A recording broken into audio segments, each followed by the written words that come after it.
The James Show Podcast. Well, the shutdown's over. Will we learn our lessons? It's the James Show, News Talk 820 93.3 FM WBAP. I am your host, James Parker. No, I don't think we are going to learn our lessons because we're not even having the right discussion here. You know, there's a few, from what I see, there's a few obvious lessons that we learned from the shutdown. Number one is that so many of these things that are under the purview of the government that got interrupted because the government had a boo-boo in their voting process, they all need to be privatized. Air traffic controllers need to be privatized. Your national parks, how about we just turn that over to the states? I'm against national parks, period, but can we just turn it over to the states and let them do that? Food stamps, feeding poor people, how about we put that back in the purview of at least the state level? No one's even having that conversation, are they? So here's Donald Trump last night about 8:15 your time, Texas time, right after he signed the shutdown deal. Today, we're sending a clear message that we will never give in to extortion, because that's what it was. They tried to extort, the Democrats tried to extort our country. In just a moment, I'll sign a bill exactly like we asked Democrats to send us all along, many days ago. This cost the country $1.5 trillion, this little excursion that they took us on. Republicans never wanted a shutdown and voted 15 times for a clean continuation of funding. There's never been a time when one or the other party ever didn't sign a continuation. It's just a continuation, not a big deal. It's a continuation, and we'll talk later. Yet the extremists in the other party insisted on creating the longest government shutdown in American history, and they did it purely for political reasons. So that was him last night, and so much of what he's saying is partially true just from his, very personal angle. So much of this feels like a setup of, man, this isn't over. The debate begins on the next shutdown. This is a spending bill that is only going to carry us through January 30th. And do we want to shut down the government starting February 1st, or I guess January 31st? And then we got to do this again where FAA, air traffic controllers, aren't getting paid, so they're going to call in sick, and then food stamp people are going to freak out because they might be under 3 bills if they don't get all their food stamps this month. No, we're not going to learn those lessons. If we did, we'd be talking about this right now. And by we, I don't mean you and me. I mean Donald Trump, the people on CNN, Jasmine Crockett, the other people that actually hold levers of power should be talking about this, not just you and me. By the way, you'll hear later in the show, Jasmine Crockett was on CNN last night for 11 minutes. They didn't ask her anything about the shutdown. They didn't ask her about anything other. They talked about the Epstein story for 11 straight minutes. Donald Trump, again last night, went through a laundry list of all the damage from the shutdown. Over the past 7 weeks, the Democrats' shutdown has inflicted massive harm. They caused 20,000 flights to be canceled or delayed. They departed so many times, so late. People were hurt so badly. Nobody's ever seen anything like this one. This was a no-brainer. This was an easy extension. But they didn't want to do it the easy way. They had to do it the hard way. And they look very bad, the Democrats do. They deprived more than 1 million government workers from their paychecks and cut off food stamp benefits for millions and millions more Americans in need. They caused tens of thousands of federal contractors and small businesses to go unpaid, and the total effect of the damage their antics caused will take weeks and probably months to really calculate. Only because you hired all these people back? The fact that 1 million people missed their checks? And the government, for the most part, kept going just fine. We have 1 million non-essential workers in D.C. We have 1 million, maybe it's not all in D.C., maybe it's spread out over the country. Should we be hiring these people back? I think not. But there's another concern I have about the whole way this shutdown debate went down. Because the Democrats caved. Because the Republicans didn't have to really give anything up in order to reopen the government. And I see a lot of people celebrating the fact that the Democrats caved. And I guess that's nice because Donald Trump gets a win out of it. But as far as policy goes, as far as actually governing the country goes, that should be a huge concern. For 2 reasons. Number one, that means the Democrats don't really hate this bill. And why would they? This is their bill. This continues the preferred spending levels with built-in baseline increases from the last Biden budget. This is a Democrat budget that has been continued. Of course they don't hate it. They just proved it by by caving. Number two, for all these Democrats that just caved, and it's not all of them. It was what, like 8 senators for those guys? I see a lot of people running around calling them hypocrites. No. That is the wrong lesson. They're not hypocrites. They said this bill was horrible or whatnot. They were lying about that, but that doesn't mean they're hypocrites. That means they like this bill. That's a bad sign. This is a sign that you probably shouldn't like this bill. Republicans probably shouldn't have been supporting this bill. But the great metaphor was given to me by another radio guy. I'll give him credit, Jesse Kelly. He pointed out during the shutdown when governors were going out to eat in states where they banned going out to eat. Gavin Newsom went to the French Laundry with some other well-to-do people when you weren't allowed to go to restaurants. He said, if someone told you that there was landmines in everyone's front yard in the neighborhood, but you looked out your window and you saw him dancing around in his front yard, you wouldn't say, hey, the guy's a hypocrite. You would say, hey, the guy is lying about the landmines. Does that make sense? So if we're going to be adults about this, we need to have the real conversation. And I don't know, it all feels like PR in some sense. It also feels like, what's the point? We all have our minds made up anyway. But we need to attempt to change some hearts and minds out there, because this Obamacare increasing costs debate, this is worth having. There's a reason why your costs have gone up. There's a reason why, if you get rid of the subsidies, that so many people are going to not be able to afford their health care insurance anymore. And we need to get back to the root answer of that. And this is not going to be a health care debate. This is going to be an economic debate. The answer to this is not going to come from a doctor. It's not going to come from a guy that works with a microscope and a Bunsen burner and a white lab coat. This is going to come from an economist. Here was a guest on Fox yesterday, Fox News, Avik Roy. Obamacare created a nationwide, one-size-fits-all set of regulations for that kind of insurance that you were mentioning, that people buy on their own, outside of their employer, outside of the government. And the two things that Obamacare did that broke the insurance market were, one, it overcharged healthy people that needed insurance to help fund the cost of insurance for sick people, and overcharged young people to help fund the cost of insurance for sick people. So young people paid double, triple, quadruple what they were paying before, and healthy people paid double, triple, quadruple what they paid before.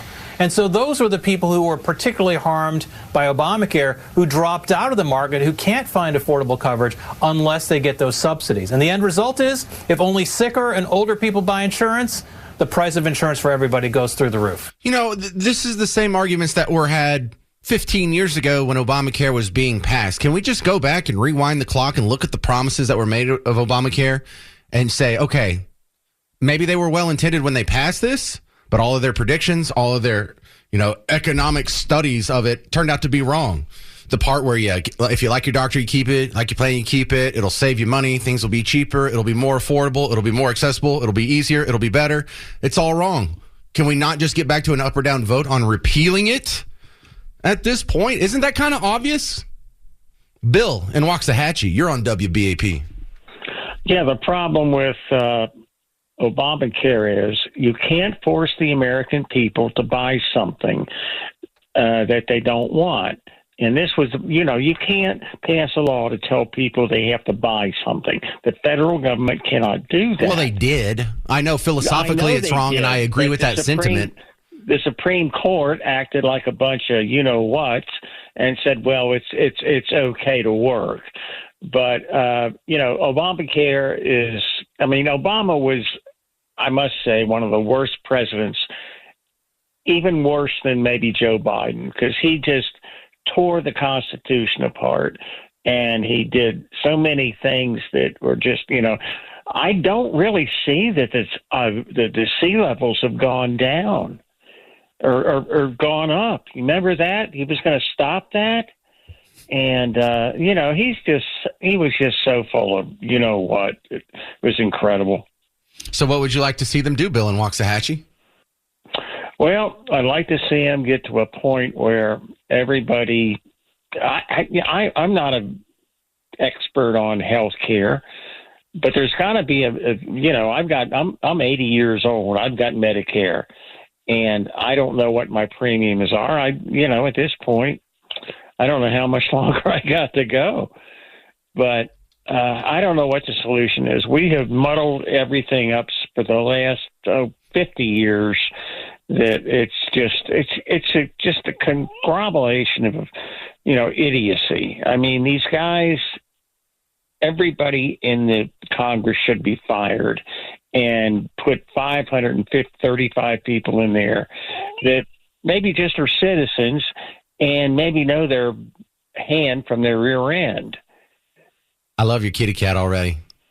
You're the cat there. She is my sweetheart. Yeah. She's 17 years old. Oh, my God, what a good kitty. All right. Oh. Bill in Waxahachie, from your mouth to God's ear, sir. I appreciate you calling in. Thank you.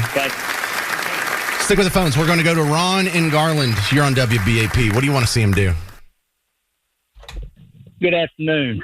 Hey, Ron. First of all, I'm not a kitty. I don't like stepping in the kitty crap. That's all right. What I'd like to say is when Obamacare first was pushed in on us, all it was a distribution of wealth. That's it. Because I had good insurance back then. It wasn't the best, but it was good. And now we're stuck with this crap that we got now. Half the time all they want to do is pay for a preventative. And that's what Obamacare done. Now, it helped all the people that couldn't afford insurance. Yeah, helped them a lot. But all they done was took from the middle class. That's all it was, a money grab. Well, yeah, but so there's the emotional pull of Obamacare is you tell someone that there's poor people out there that can't afford health care and they're dying needlessly, and there's other people who have a ton of money, and if we just took it, and they don't even need it, they have millions of dollars, if we just took a little bit from them and gave to these people, then we could end suffering and things would be much better. Didn't really turn out that way so much, but that's the siren song of every social program. Oh, look, there's some hungry people. We're going to take money from definitely not you, and we're going to redistribute it. These are not healthcare questions. These are not food questions. This is not about farmers or ranchers. This is all economics. And as soon as we can just come to the realization that capitalism is better than socialism, no matter whether you call it Medicare or Medicaid or socialized medicine, that's what it is. And when we can learn that lesson, half of our problems will be solved in America. The other half of our problems will be solved when we figure out that, you know what kids need? Not another program, not public schools, not Medicare, Medicaid. They need dads. We solved those two problems. Capitalism better than socialism. Dads are better than no dads. Most of our problems go away in America. There's another shutdown already in the works for January 31st. January 30th, the funding will run out in the current bill. But we have a vote sooner than that that's supposed to happen in December. And that's going to be about some of these healthcare policies. And if we're not learning the right lesson here, we're going to go in the wrong direction, and we're not going to improve our healthcare sector any. In case people haven't noticed, I'm sure you've noticed, you listen to WBAP, you're a good little informed citizen. But when do you think the rest of the country is going to notice that when you subsidize something, the price of it goes up? The price of it gets out of control. When we subsidize college, did that make it more affordable, or is it less affordable than ever? When we subsidize medical care, did that make it more affordable, or is it less affordable than ever? That's what subsidies do. 800-288-9227. So you know what I want to do. I want to get rid of the whole thing. The other side of that discussion doesn't even want to maintain the status quo. They want to expand the failed policies. We thought that it would help cover people. And yes, the costs have increased, but it did slow the growth of costs. But ultimately, I agree with Marjorie Taylor Greene. The system is broken. These private health insurance companies have been ripping off the American people. And I believe that what we need to do is expand Medicare, that is actually, especially for people between 50 and 64, that would be the solution. It would also help our manufacturing. It would help our competitiveness. It would lower costs. They want to expand Medicaid or Medicare and have it start at 50. Oh, my goodness. For the most part, people don't use a whole lot of health care between when they get out of childhood and they get into adulthood until about age, 65-ish. But if you back it up to 50, So the only people that aren't covered, the only people that actually have to pay for their own health care is this small little window of society that is age 20 to 50? Yeah, that couldn't possibly go wrong. Let's try that. To the phones we go. Triss in Sherman. Triss, do I have that right? Triss? Yep, Trish. Oh, Trish. Hey, Trish. You're on WBAP. Hey, what you just said was absolutely right. We need to stop the subsidies. We need to get rid of Obamacare completely. That did nothing but raise premiums, and people don't even think about it, but that also raised everybody's deductibles. They just need to open insurance across the state lines, let free market and capitalism work. That will drive the prices down with competition. That's all they need to do, but they won't do it. Well, that doesn't sell. The politician's power comes from the ability to take a dollar or print a dollar out of thin air and spend it in a way they see fit. You can't buy any votes by telling people they have to be responsible for themselves. You buy votes by taking money from responsible people and paying for other people's irresponsibility. Right. Yeah, they don't want it to work. Bingo. Well, it would work. They just want socialized medicine, and every step that they can cover someone else with taxpayer dollars is a step closer to their ultimate goal, whether they admit it or not, whether they know it or not. That's why they want to expand it down to 50. It's not because Medicare's done a great job and been a good steward of your taxpayer dollars. It's not because it's helped healthcare costs go down or improvements to the quality of care. They're just socialists. It really is that easy. Philip in Grand Prairie, you're on WBAP. Yes, sir. I just wanted to add a comment, and most people probably won't remember this. If you research it, you can find it. Back when Obama was running against Hillary for the nomination, they were in a debate, and Barack made the comment. Of course, they were debating the whole thing about, Obamacare, the healthcare situation.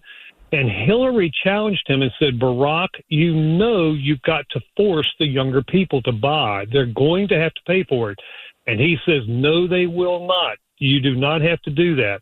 And she went on and she says, Barack, that will never work. And he sat there and it did. I would tell you, go look that up. Even Hillary Clinton was telling him, the way you're doing this will never work unless you require everyone to buy health care insurance. The young people have to buy it. So that's why you're in the dilemma you're in right now. He sold this country a bill of goods on a very stupid, unworkable program. Yeah. Without the mandate, the math doesn't work out. Because if you tell someone who's 24, listen, you need to get health care. It's going to cost you $12,000 a year, whatever ridiculous cost it is. And that's an exaggeration. Maybe like $6,000 a year, and they're like, okay, so I can either pay $6,000 a year and maybe I use health care, or I can pay zero. And if I use healthcare, will it be less than $6,000 a year? Probably. So no one would buy it. And yeah, you're absolutely right. Without the mandates, the math doesn't work. But that's the problem is when you let the people have their free will and their free choice, right, they don't choose what the politicians want. So they have to force it. I don't want to hear anything else about the no kings people or the people who are worried about fascists. This is exactly what fascism looks like. The ownership of the healthcare companies and the insurance companies is going to stay in private hands, but the government's going to control what the policy covers, how much it covers, who has to sign up, when they have to sign up, how much they're going to pay, how much the pay increases could be, what it's going to pay for, what it's not going to pay for. That's the de facto economic model of fascism. You're so right, Philip. Greg and Burleson, can you make it quick? You're on WBAP. Very quick. What I don't understand is why no one is asking the question, why didn't Democrats, they had full control to write this bill the way they wanted to write it when they wrote it. Why did they not write it to where these subsidies would have been permanent? Okay, so I'm going to give you the answer. The answer to that question is, and the kook that you just played the recording of before I got on the phone here. That was Ro Khanna, but yeah. Okay, well, he is going to make my point for me. That we are at this point right now because they wanted to have this argument, because it is now time to push for the expansion of Medicare and Medicaid to go to the younger people. This was all about this moment in time where they could have this argument again to where we now get all of us get VA-style health care. Interesting theory. However, I'm under the impression the Obamacare subsidies were set to expire when they originally passed Obamacare back in 2010 or whatever it was, for two reasons. Number one is the subsidies weren't supposed to be permanent. It was just supposed to be a bridge while we made this transition, because once everybody got into the healthcare system and everybody was paying in premiums and we had all the regulations set right so evil corporations weren't trying to make an evil profit and exploiting people, then the cost would naturally go down so much that the subsidies wouldn't be necessary. They were also set to expire around COVID time because they wanted to score the bill a little bit better. They wanted to make it cost less than, I think it was $1 trillion or whatever. And then the subsidies, they were supposed to expire like 5 years ago, but they've got pushed back because of like a COVID emergency fund bill. They just stuck it in there that they're going to expand them. And so then it was supposed to expire like a year or so ago, but then they have just been doing continuing resolutions and sticking it in there. So this is a can that's been kicked for like 5 years now. These were supposed to be gone anyway, and they're acting like, oh, it's terrible, you took them away. No, that was part of the original plan when y'all passed it 15 years ago. Don't act like that's not how it was written. My next guest, Donald Kimball, is going to try and help answer that question. Shutdown's over. What's next? I don't know. Let's ask Donald Kimball. What do you think is going to be next, Donald? Welcome back to the show, but what are we doing now? Well, thanks for having me.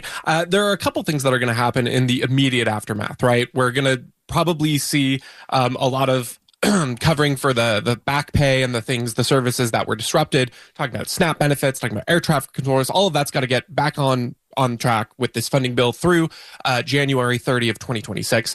We also are going to see two important things, from kind of two fights over this shutdown. One is in December, we should be seeing the vote about the Affordable Care Act subsidies, whether there's going to be an extension on those. That, of course, was the leverage that the Democrats had and really wanted to push for. And a lot of the left-wing and majority Democrat base is mad that the 8 Democrats who switched over sides to reopen the government sort of gave up that leverage. But the agreement was for a vote to happen separately. And then the second thing is that I think it's early as next Wednesday, we're going to see a vote on the Epstein list discharge petition that Representative Thomas Massey and Representative Ro Khanna, Republican and Democrat, have brought forth. They got that 218th discharge petition signature they needed from a newly sworn in Arizona representative. So those are the two major things that are going to happen in the immediate aftermath. So, Donald Kimball, the Epstein story has just absolutely dominated CNN for the last 2 days. Whenever we do things that are like counting votes and not like culture war stuff, I do CNN instead of MSNBC on my left screen. I have a right screen and a left screen, metaphorically and literally speaking. And like they had Jasmine Crockett on yesterday. They did a whole 10-minute segment with her. They didn't ask her about anything else other than the Epstein list. And then I looked up, and just a few minutes ago, she was on CNN again. And for the whole segment, the caption at the bottom was some question or some statement about the Epstein list. They're acting like this is the most important thing in the world after ignoring it for 4 straight years under the previous administration. This is this has my antennas buzzing. Well, it's interesting because I think that you're right. I think that the media probably has an incentive to find what they view as the most salacious, the most damaging to the current administration topic as they can, and they're going to run with that, regardless of the merit. And I mean, you can see that with something like the Russian hoax or whatever. There's so many angles for them to do that, but that doesn't necessarily mean the underlying piece is wrong. And I think that that's why it's interesting to see the broad coalition of support, not even just among political members who are supporting this, but among the base. I mean, at Turning Point USA, of course, a younger coalition of conservative voters, at an event that happened before Charlie Kirk's horrible passing, this Epstein list was brought up, and there was a large swath of vocal people who were angry at Donald Trump over his treatment of this and trying to dismiss it. So I think that even though the legacy media is trying to use this as a bludgeon against Trump, that doesn't necessarily mean that the actual intention or the actual issue at stake here is irrelevant or only false. Although, if CNN lends credibility to something, maybe you should be second guessing. So I'm not faulting you there. Well, okay, we have another vote that's supposed to come up in December on some of these healthcare issues, the Obamacare subsidies or tax credits or whatever they agreed to. Why do they think that's going to go any different than what just happened this week? Yeah, well, I think a lot of the Democrats don't think it will. And that's probably why they're so angry, because when you can draw attention to what would happen there, it's very easy to gin up political anger and resentment. Now, of course, the underlying issue here is that these temporary subsidies that were artificially reducing costs of the Affordable Care Act for people are now up for a vote. And it's always much harder to let benefits and bailouts expire that should have never been given in the first place. And so I think the hope for Democrats is that Republicans are scared of the 2026 midterms when people's premiums go up and they see it's against the Republicans in power. They're the ones who did this. And so that's probably the Democrats' best chance, is trying to scare vulnerable Republicans in 2026 who have re-election races. Donald Kimball, I want you to dig into your political commentary experience and take your best guess on what happens when this spending bill runs out on January 30th. Are we going to get another shutdown? Predicting the future is always tricky, but my instinct is to say that the next one probably will not drag on to a shutdown. My guess is that there are probably already deals that are going to be tried and made now, so that the next one you get another extension or you get another easier vote. I think that the wounds from both sides on this are probably big enough that neither really want to see it happen. So barring someone holding out something very specific that comes up that isn't on the radar right now, my guess is there will be a natural extension or pushback, some sort of temporary measure that increases spending, because that's what government loves to do. What do you think is going to happen with this Epstein list bill? It will be interesting. I think that it will probably pass the House, because it sounds like Speaker Johnson is now trying to rush it because he realizes he can't defeat it. And so he's going to try to get ahead of it and pretend he was for it the whole time, or that it's purposeless. Right. And it will probably be good for Republicans to have it as a yes vote down the line, whether they're being challenged in a primary or in a general election. So I'm guessing it will go there, and then it will go to the Senate. And the question is whether or not the Senate will use any of its procedures to get a vote. If it gets to the Senate, I also expect a very difficult fight there, but I would, say it has a good chance of passing there. Now, all of this could be undone if Donald Trump wants to come out ahead and just release it himself. He actually has the power to do that. Now, that'd be interesting if that happened. I'm glad you added that in the end. This is Donald Kimball. Thank you very much. Find him online. He's a good follow on Twitter and regular on the show. Appreciate your insight, sir. Thanks so much for having me. The James Show Podcast.